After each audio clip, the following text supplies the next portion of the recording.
Hello friends, स्वागत है आपके अपने चैनल विकेश सर में। मैं राकेश कुमार आप लोग का पुनः स्वागत करता हूं हिस्ट्री के इस नए वीडियो वैदिक सभ्यता में। तो दोस्तों, आज हम लोग वैदिक सभ्यता के महत्वपूर्ण प्रश्न एवं महत्वपूर्ण बिंदुओं पर चर्चा करेंगे बारी बारी से। तो आइए देखते हैं कि वैदिक सभ्यता के जो महत्वपूर्ण प्रश्न हैं और महत्वपूर्ण बिंदु हैं वो क्या क्या हैं, हम लोग एक एक करके समझेंगे। तो सबसे पहले दोस्तों, हम लोग जानते हैं कि आर्यों के बारे में जानकारी इकट्ठा करेंगे। मैंने सारा जानकारी आर्यों के बारे में एक एक करके यहाँ मेंशन किया हुआ है। आइए आर्यों के बारे में हम लोग जानकारी लेते हैं कि आर्य द्वारा जो विकसित सभ्यता थी यह कैसी थी। तो आर्यों द्वारा विकसित सभ्यता ग्रामीण सभ्यता थी। यह एक ग्रामीण सभ्यता थी। ये एग्जाम में बार बार पूछा जाता है कि आर्यों द्वारा विकसित सभ्यता कैसी सभ्यता थी। तो ये ग्रामीण सभ्यता थी। अब हम बात करते हैं कि आर्यों की भाषा क्या थी। तो आर्यों की भाषा, जैसे आप लोग जानते हैं, मैंने पहले वीडियो में बता दिया है आप लोगों को कि आर्यों की भाषा जो है संस्कृत थी।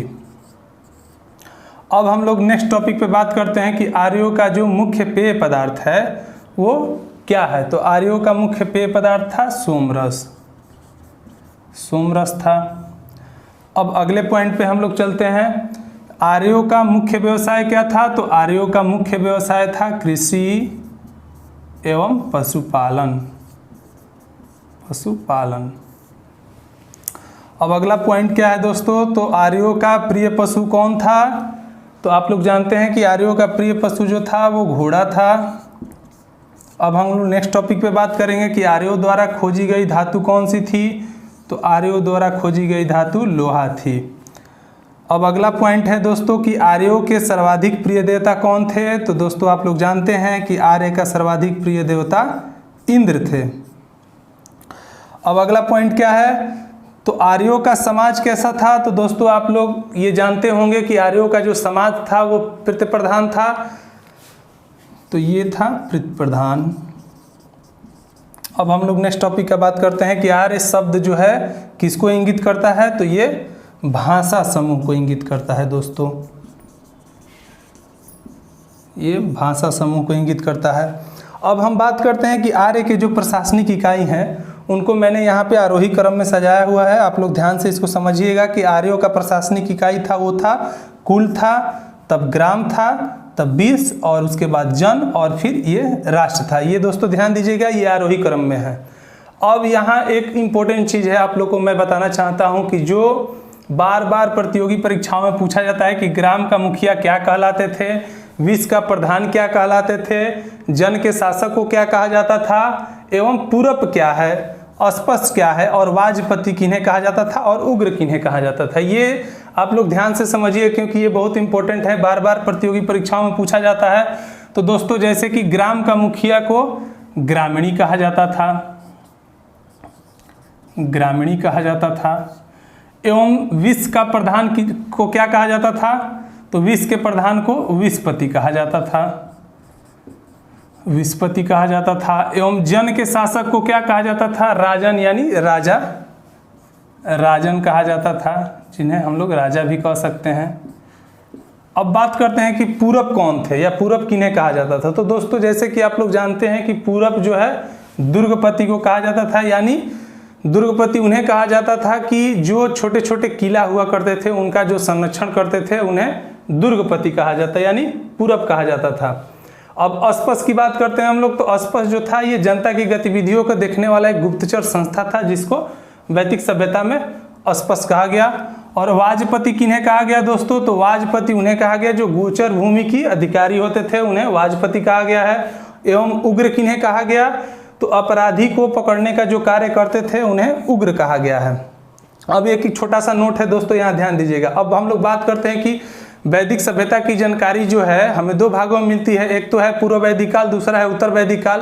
पूर्व वैदिक काल को हम लोग ऋग्वेद कहते हैं और वैदिक सभ्यता की ज़्यादातर जानकारियाँ ऋग्वेद से हमें प्राप्त होती है। तो दोस्तों, ऋग्वेद में ये जो वैदिक सभ्यता में न्याय व्यवस्था की बात की जाए तो वैदिक सभ्यता में न्याय व्यवस्था का कोई उल्लेख नहीं है। उस समय न्यायाधिकारी का उल्लेख नहीं मिलता है हमें। ये मैंने आपको इसीलिए नोट में डाल दिया ताकि आप लोग इसको अच्छी तरह से याद कर सकें, क्योंकि ये बहुत ही इंपॉर्टेंट है कि ऋग्वेद में पूछता है कि किस तरह का न्यायाधिकारी का उल्लेख था। तो ऋग्वेद में किसी भी तरह का न्यायाधिकारी का उल्लेख नहीं था। आइए दोस्तों, आगे हम लोग कुछ महत्वपूर्ण प्रश्नों पे अब चलते हैं, एक एक करके उन्हें समझेंगे वैदिक सभ्यता से जुड़े हुए कुछ इंपॉर्टेंट क्वेश्चन के बारे में। हाँ तो दोस्तों आइए हम लोग वैदिक सभ्यता के महत्वपूर्ण प्रश्नों के बारे में जानते हैं एक एक करके, कि आप लोग ध्यान से इसको समझिएगा कि इन प्रश्नों को हम लोग कैसे आसानी से याद कर लेंगे। देखिए मैंने इंपॉर्टेंट कुछ क्वेश्चन इकट्ठे किए हैं, उन पे हम लोग एक एक करके प्रकाश डालेंगे। आइए ध्यान से हम लोग समझते हैं।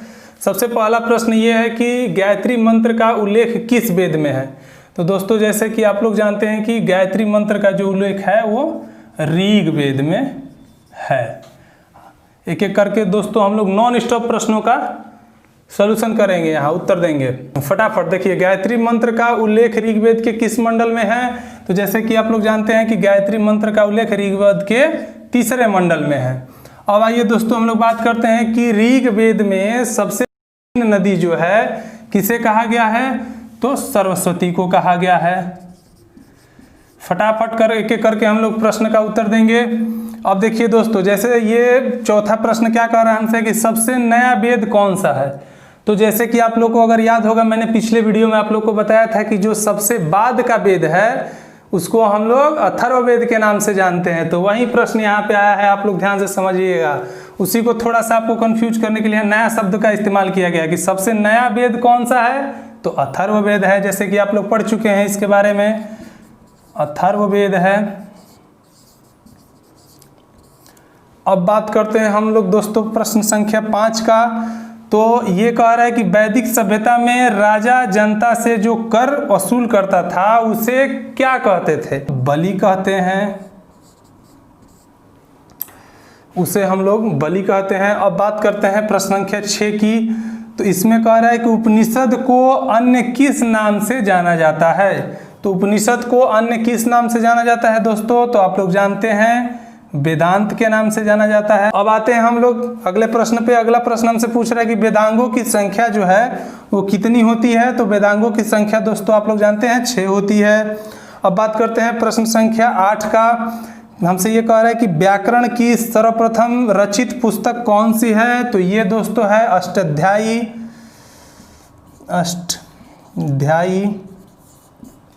अब बात करते हैं हम लोग प्रश्न संख्या 9 की। वैदिक आर्यों का मुख्य भोजन जो था क्या था। तो ये था दूध एवं उससे बने उत्पाद। दूध एवं उससे बने उत्पादों का ये लोग सेवन करते थे मुख्य भोजन के रूप में। अब दोस्तों बात करते हैं हम लोग प्रश्न संख्या 10 का। ये हमसे क्या पूछ रहा है ये देखते हैं। वेद शब्द का जो वेद है इस शब्द का अर्थ क्या होता है। तो वेद शब्द का अर्थ होता है दोस्तों ज्ञान। जैसे कि आप लोग को मैंने ये भी पिछले वीडियो में बता दिया है कि वेद का शाब्दिक अर्थ होता है ज्ञान। अब बात करते हैं हम लोग 11 नंबर क्वेश्चन की कि आरंभिक वैदिक काल में वर्ण व्यवस्था आधारित थी, वो किस पे आधारित थी, तो वो थी व्यवसाय पर। ये आगे प्रश्न पर चलते हैं हम लोग, देखते हैं कि अगला प्रश्न हमसे क्या पूछ रहा है। प्रश्न नंबर 12 की बात करते हैं दोस्तों। फटाफट नॉन स्टॉप हम आप लोग को क्वेश्चन करवा रहे हैं ताकि आप लोग को प्रतियोगी परीक्षाओं में मददगार साबित हो सके। आइए बात करते हैं प्रश्न संख्या 12 हमसे क्या कह रहा है कि आर्यों को एक जाति कहने वाला पहला यूरोपियन कौन था। तो पहला यूरोपियन दोस्तों मैक्स मूलर था। आप लोग को पता होगा कि मैक्स मूलर के आधार पर ही आर्यों को निवास स्थान मध्य एशिया बताया गया। जैसे कि मैंने आपको पहले वीडियो में बताया था कि मैक्स मूलर इंपॉर्टेंट है, बार बार पूछता है कि मैक्स मूलर के अनुसार आर्य कहाँ के निवासी थे या कहाँ से आए थे। तो आर्य जो है मध्य एशिया से आए थे। ये जो इन स्टूडेंट को पता नहीं होगा कि मध्य एशिया कहाँ है, तो मध्य एशिया हमारे एशिया महाद्वीप का केंद्रीय भाग है, जिसके पूरब में चाइना है, पश्चिम में जो है कैस्पियन सागर है और उत्तर में जो है रूस है और दक्षिण में जो है अफगानिस्तान तक यह फैला हुआ है। जैसे कि ये बात मैंने आपको पहले वीडियो में बता दिया था कि मध्य एशिया के बारे में। अब बात करते हैं हम लोग प्रश्न संख्या 13 का। तो दोस्तों प्रश्न संख्या 13 में हमसे क्या पूछ रहा है कि आर्यन जो थे जनजातियों की प्राचीनतम बस्ती कहाँ है। ये था आपका सप्त सिंधु। आर्यन जनजातियों की प्राचीनतम बस्ती कहाँ है, तो सप्त सिंधु में है। अब बात करते हैं हम लोग, देखिए उपनिषद क्या है। आपसे कोई पूछ दे कि उपनिषद क्या है, तो उपनिषद है हिंदू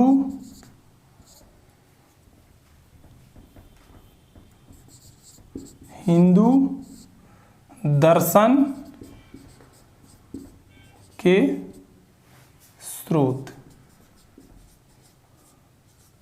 उपनिषद क्या है दोस्तों? तो हिंदू दर्शन के स्रोत है। अब बात करते हैं हम लोग प्रश्न संख्या 15 के बारे में कि रामायण में कितने कांड हैं। तो रामायण में आप लोग जानते होंगे, बहुत सारे बच्चों को ये पता होगा कि रामायण में जो है 7 कांड हैं, बाल कांड, ये सब आप लोग जानते होंगे। अब बात करते हैं प्रश्न संख्या 16 की कि इसमें हमसे क्या पूछ रहा है कि कालिदास की प्रथम रचना क्या थी। तो कालिदास की जो प्रथम रचना थी दोस्तों वो थी ऋतु संहार। ऋतु संहार थी। ऋतु संहार कालिदास की प्रथम रचना थी। अब बात करते हैं हम लोग प्रश्न संख्या 17 के बारे में। इसमें हमसे क्या पूछ रहा है ये देखते हैं, ऋग्वेद के रचनाकार कौन है। तो ऋग्वेद के देखिए दोस्तों ये इंपॉर्टेंट क्वेश्चन है, ध्यान से समझिएगा। ऋग्वेद के जो रचनाकार थे वो थे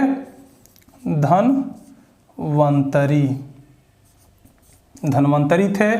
अब पूछ रहा है वही प्रश्न फिर से, चारों वेदों को मैंने मेंशन कर दिया कि ऋग्वेद, यजुर्वेद, सामवेद और अथर्ववेद। तो बारी बारी से आप लोगों को मैं लिख दे रहा हूँ, याद कर लीजिएगा। यजुर्वेद के रचनाकार कौन थे? तो यजुर्वेद के रचनाकार जो थे विश्वामित्र थे। अब बात करते हैं हम लोग सामवेद कि सामवेद के जो रचनाकार थे वो कौन थे दोस्तों? तो सामवेद के रचनाकार जो थे वो थे भरत मुनि। अब बात करते हैं अथर्ववेद की। तो अथर्ववेद के रचनाकार कौन थे? तो अथर्ववेद के रचनाकार थे विश्वकर्मा। ठीक है दोस्तों। अब देखिए एक इंपॉर्टेंट प्रश्न आप लोगों के लिए, ओम जो है, ये हम लोग ओम बोलते हैं, ओम ये कहां से लिया गया है? ओम कहां से लिया गया है दोस्तों? तो ओम जो है बृहदारण्यक उपनिषद से लिया गया है।